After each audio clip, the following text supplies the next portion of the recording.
Порой нам сложно выразить свои чувства и эмоции. А как нелегко сказать человеку «я люблю тебя». Прекрасным способом, который поможет это сделать, является язык цветов. Впервые отправлять послания таким образом стали на Востоке, где из букетов составляли поэтические строчки о чувствах. Систему назвали «силам».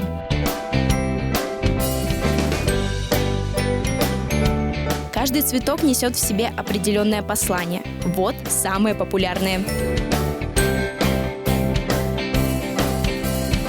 Хотите сделать предложение второй половинке? Заявить о своих намерениях вы можете, подарив букет из 7 красных роз. Именно 7 говорит «будь моей».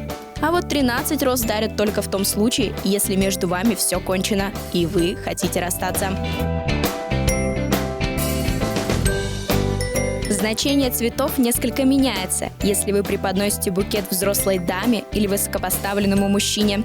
Тогда лучше выбирать более темные бордовые бутоны.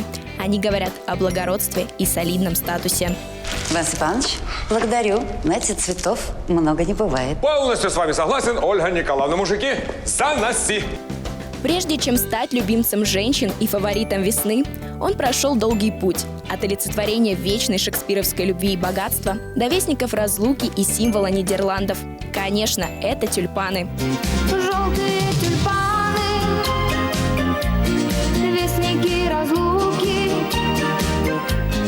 Желтые тюльпаны – вестники разлуки, только в песне у Наташи Королевой.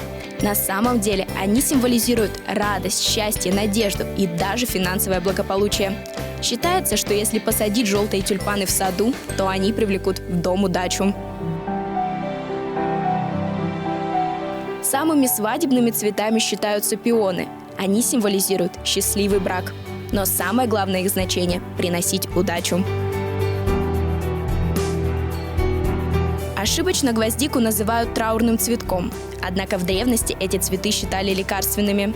Часто красные гвоздики брали в дорогу или держали дома, как оберег от несчастий. Столько же охотно ее принимали в дар, чтобы вместе с ней получить удачу в делах. Сейчас гвоздики вновь набирают огромную популярность. Их используют в букетах в сочетании с розами или хризантемами.